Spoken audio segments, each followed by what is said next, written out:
Hola, buenas noches. Mi nombre es Daniela Cerfati y para la unidad número 3, correspondiente al estudio de caso, primeramente daré introducción a nuestro grupo conformado por José Fiduque, María Montero, Carelis Longar y mi persona.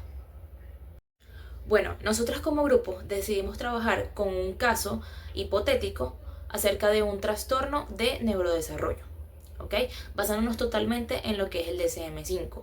Como futuras profesionales, nos resulta fundamentalmente estar preparadas para identificar y reconocer de manera temprana las condiciones que pueden afectar el desarrollo cognitivo, emocional o social de un niño. Pero ¿qué son los trastornos de neurodesarrollo? Según el neuropediatra Manuel Antonio Fernández, especializado en trastornos de neurodesarrollo, esta categoría pertenece a un grupo de patologías de origen principalmente genético. Aparecen como consecuencias de alteraciones en el proceso de desarrollo del sistema nervioso y desencadena un mal funcionamiento en las áreas encargadas de controlar el aprendizaje, la conducta, el lenguaje y en general las relaciones sociales del niño. Entre sus factores etiológicos, que vendrían siendo las causas que originan una enfermedad o trastorno, encontramos primero que nada los factores genéticos, como lo mencionamos anteriormente.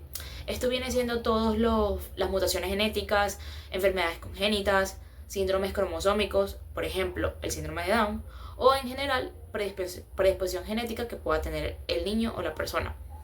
Entre los factores prenatales encontramos todo lo que son las infecciones maternas, deficiencias nutricionales, exposición a algunas toxinas como alcohol, drogas o ciertos medicamentos. En definitiva, lo que son las complicaciones durante el embarazo. Para los factores perinatales son las complicaciones durante el parto. Podría ser como la falta de oxígeno, hipoxia, que puede desencadenar algún tipo de daño cerebral. Y entre los factores postnatales encontramos lo que son algunos traumatismos cranoencefálicos, infecciones como la meningitis, exposición a toxinas ambientales después del nacimiento, que todas puedan influir en el desarrollo. Ahora bien, nosotros elegimos el trastorno por déficit de atención e hiperactividad, conocido comúnmente como TDAH. En el DSM-5 se encuentra entre uno de los trastornos más comunes de desarrollo. ¿Ok? Él se caracteriza principalmente por síntomas de inatención, hiperactividad e impulsividad. Entre su definición lo encontramos como la alteración de la función ejecutiva, término que engloba muchas capacidades como la atención, la memoria, ¿ok? El aprendizaje, estas que son necesarias para poder realizar tareas fundamentales en el funcionamiento cotidiano como atender, planificar, organizar distintos pasos para conseguir un objetivo. Se conoce que este trastorno mental es el más frecuente entre la edad escolar, que vendría siendo los 6 y 12 años, y de los más frecuentes en la adolescencia.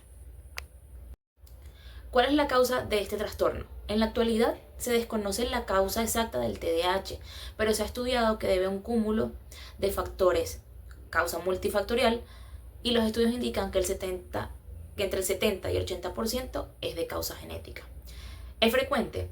Sí, en torno al 5 o 7% en los niños en edad escolar y alrededor del 4% de los adultos padecen TDAH. Esto quiere decir que en una clase aproximadamente de unos 30 alumnos, probablemente uno o tres de ellos tengan TDAH. ¿Cuándo se detecta? Generalmente el TDAH se detecta en edad escolar, como lo dijimos anteriormente, entre los 6 y 12 años, cuando se trata de que los niños muestran síntomas. Sin embargo, puede diagnosticarse antes de la edad escolar o después en lo que vendría siendo la adolescencia o la edad adulta.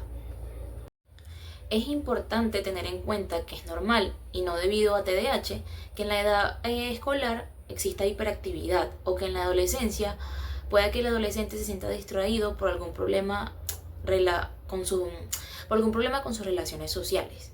Se debe sospechar que existe TDAH cuando los síntomas de inatención, hiperactividad o impulsividad persisten en el tiempo.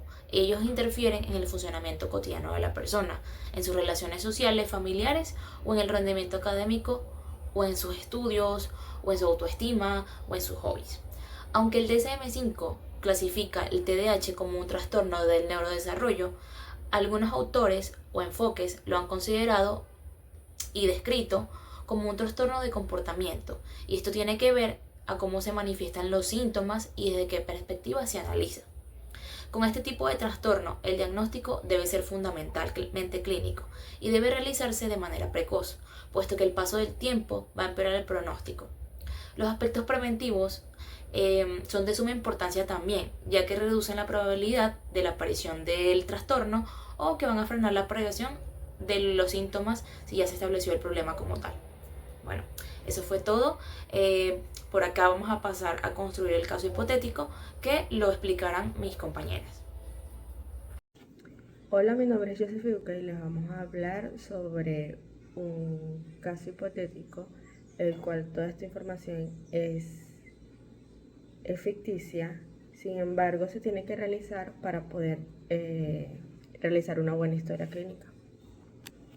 Podemos ver a continuación que está la información personal, el cual es el nombre y el apellido, que es Fernando Ramírez. Es un niño masculino de 8 años que nació el 10 de mayo del 2017 en Barquisimeto, Estado Lara. El lugar de residencia sigue siendo Barquisimeto, Estado Lara, en Venezuela. En la residencia de las Trinitarias, y su nivel de instrucción es tercer grado de educación primaria. En el motivo de consulta tenemos que los padres de Fernando acuden al servicio de psicología infantil preocupados por las dificultades académicas y conductuales que ha venido presentando su hijo. Refieren que tiene problema para concentrarse, se distrae con facilidad, interrumpe a adultos y compañeros, actúa impulsivamente y tiene problemas para seguir instrucciones tanto en el hogar como en el aula. La maestra ha reportado que Fernando no concluye sus tareas, necesita supervisión constante y tiene conflictos con sus compañeros por su conducta impulsiva. En cuanto a su situación actual, Fernando es un niño de 8 años, inteligente, conversador y sociable. Actualmente cursa tercer grado de educación primaria. A pesar de sus capacidades cognitivas adecuadas, presenta un rendimiento académico por debajo de lo esperado, debido a su falta de atención sostenida, impulsividad y exceso de actividad motora. En casa, sus padres manifiestan dificultades para establecer rutinas y normas, ya que Fernando frecuentemente ignora las instrucciones y cambia la actividad sin finalizar ninguna. En el contexto escolar, su conducta genera interrupciones constantes, dificultando su integración con los demás y afectando su progreso académico. En cuanto a sus antecedentes, tenemos los personales, familiares y escolares. Entre los personales tenemos que su madre tuvo un embarazo no muy evolutivo y un parto a término. Desarrollo psicomotor acorde a la edad. No se reportan antecedentes de enfermedades neurológicas ni crónicas y presenta dificultades desde la etapa preescolar, donde ya se observaban conductas de inquietud, impulsividad y distracción. En los familiares no se reportan antecedentes familiares con trastorno de atención e hiperactividad, pero sí trastornos del ánimo por parte de su abuela materna con diagnóstico de depresión.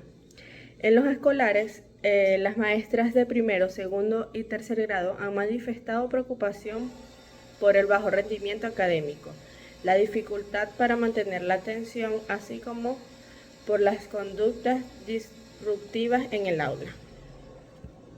Saludos, soy María Begoña Montero. Voy a explicar a continuación los instrumentos de recolección de información que se utilizaron en este caso. Primeramente, la observación clínica directa, la cual es fundamental para detectar conductas espontáneas en un contexto controlado. En el caso de Fernando, permitió identificar múltiples indicadores conductuales relevantes para el diagnóstico.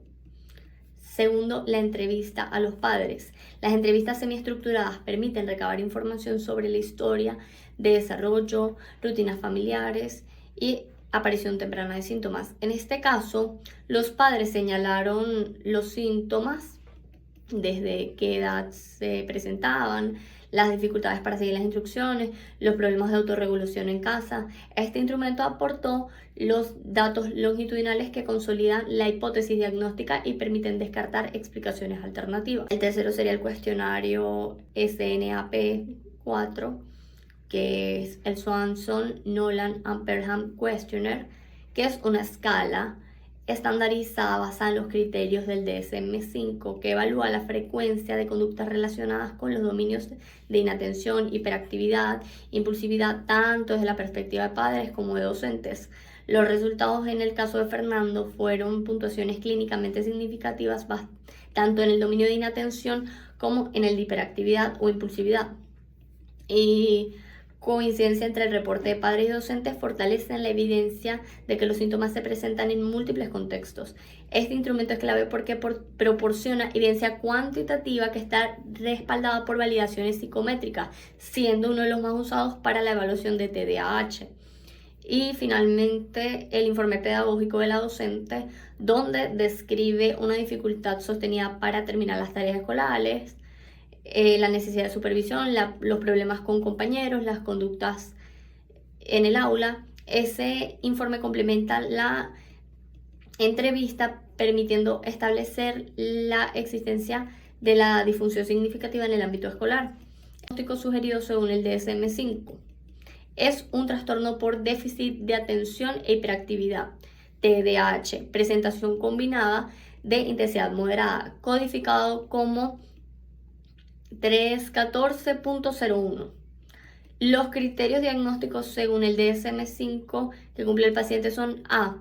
Presencia de 6 o más síntomas de inatención por al menos 6 meses, los cuales estos síntomas serían: no presta atención suficiente a los detalles o comete errores por descuido, tiene dificultad para mantener la atención en tareas, parece no escuchar cuando se habla directamente, no sigue instrucciones y no finaliza actividades, evita tareas que requieren un esfuerzo sostenido, pierde objetos necesarios para tareas, se distrae fácilmente por estímulos externos, es olvidadizo en actividades diarias.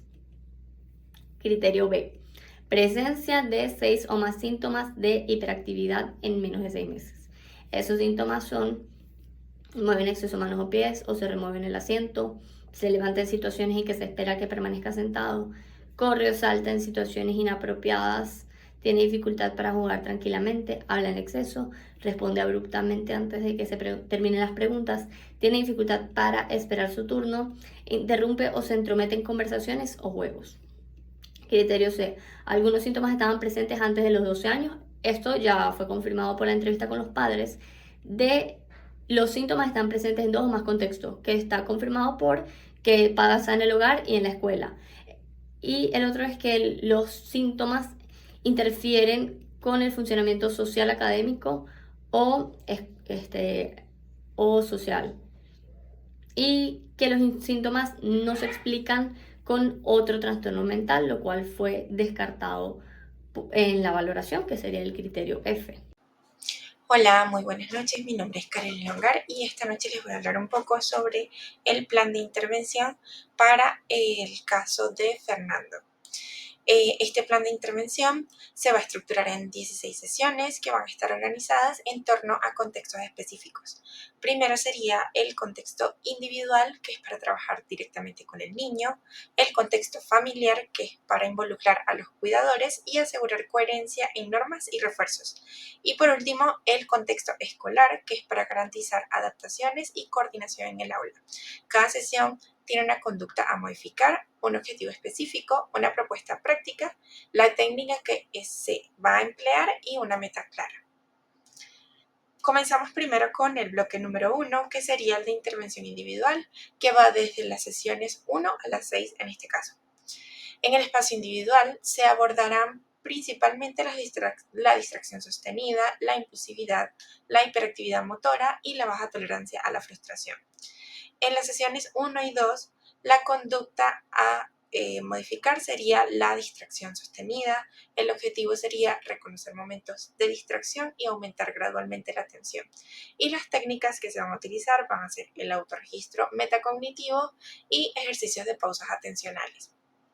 En las sesiones 3 y 4, la conducta a modificar sería la impulsividad. El objetivo sería identificar señales de impulsividad y practicar la espera del turno. Las técnicas que se van a utilizar en estas 2 sesiones sería la técnica del mindfulness para niños y el juego de turnos supervisados y role-playing. En la sesión número 5, la conducta que se va a tratar de modificar es la hiperactividad motora. El objetivo va a ser canalizar la energía mediante actividades físicas estructuradas. Y la técnica que se va a utilizar será el circuito motor con instrucciones claras. En la sesión número 6, que sería la última de este primer bloque, de estas primeras sesiones, la conducta a modificar sería la baja tolerancia a la frustración. El objetivo va a ser desarrollar estrategias de afrontamiento y la técnica que se va a utilizar es la terapia de exposición gradual y relajación progresiva. En el bloque número 2 pasamos a la intervención familiar que va desde la sesión número 7 a la sesión número 10. Acá el trabajo familiar va a buscar establecer rutinas claras, reforzar la coherencia en normas, mejorar la comunicación y aumentar la supervisión afectiva. En las sesiones 7 y 8, la conducta que se va a tratar de modificar es la inconsistencia en normas y refuerzos insuficientes. El objetivo va a ser establecer reglas claras y reforzar de forma inmediata. Y la técnica que se propone es el contrato conductual, la economía de fichas y pictogramas. En la sesión número 9, la conducta que se va a tratar de modificar es la comunicación confusa de expectativas. El objetivo va a ser dar instrucciones claras y específicas y la técnica va a ser la capacitación en instrucciones breves y precisas. En la sesión número 10, la conducta que se va a tratar de modificar es la poca supervisión afectiva. El objetivo va a ser acompañar emocionalmente con check-ins diarios y la técnica que se va a utilizar es las sesiones de check-in diario con el niño. En el bloque número 3 tenemos el contexto de la intervención escolar, que esta va a ser desde la sesión número 11 a la sesión número 14. En el ámbito escolar se van a plantear adaptaciones prácticas, refuerzos positivos y coordinación con la escuela y la familia para poder apoyar al niño dentro del aula. En la sesión número 11 y la sesión número 12, la conducta que se va a tratar de modificar son las tareas largas y las faltas de refuerzos. El objetivo va a ser dividir las tareas en subtareas y aplicar refuerzo positivo inmediato. La técnica que se va a utilizar es el sistema de puntos y las tarjetas de recompensa. En la sesión número 13, la conducta que se va a tratar de modificar es la poca coordinación entre la escuela y la familia.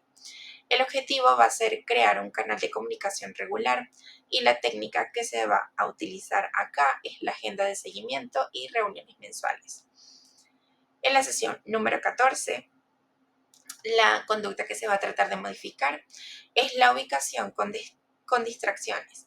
El objetivo va a ser modificar la disposición del aula para minimizar los distractores y la técnica que se sugiere es asignar un asiento estratégico que esté cercano al docente. En las últimas sesiones vamos a retomar el bloque de intervención individual. El objetivo va a ser consolidar las estrategias de autorregulación y la propuesta van a ser los juegos de roles con situaciones cotidianas. En la sesión número 16, el objetivo va a ser el mantenimiento de avances y diseñar un plan de mantenimiento a largo plazo. La propuesta va a ser un plan de autocontrol a domicilio y un calendario visual de metas y logros. En resumen, este plan busca trabajar de forma integral las áreas claves del comportamiento atencional e impulsivo, involucrando al niño, a su familia y a la escuela como un sistema. Este modelo permite no solo intervenir en la conducta, sino que también nos permite empoderar a los cuidadores y a los docentes para mantener los logros a largo plazo. Para cerrar, podemos decir entonces que los trastornos del neurodesarrollo representan una categoría clínica compleja que engloba diversas condiciones de origen neurológico, con manifestaciones que afectan el desarrollo cognitivo, emocional, motor, social y comunicativo de los individuos desde edades muy tempranas. El TDAH no es simplemente mala conducta o niños inquietos. Es una condición de base neurobiológica que compromete el desarrollo de funciones ejecutivas como lo son la atención sostenida, la autorregulación emocional y el control de los impulsos. Su manifestación varía en intensidad y forma y afecta no solo al niño, sino que también afecta a su entorno familiar, escolar y social.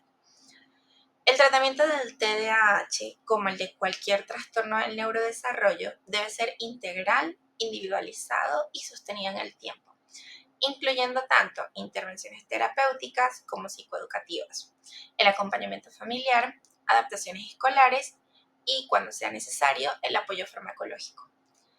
Reflexionar sobre el TDAH y los trastornos del neurodesarrollo nos invita a revisar nuestras prácticas como futuros profesionales o miembros de una sociedad que muchas veces exige normalidad sin entender la diversidad del desarrollo humano. Muchísimas gracias.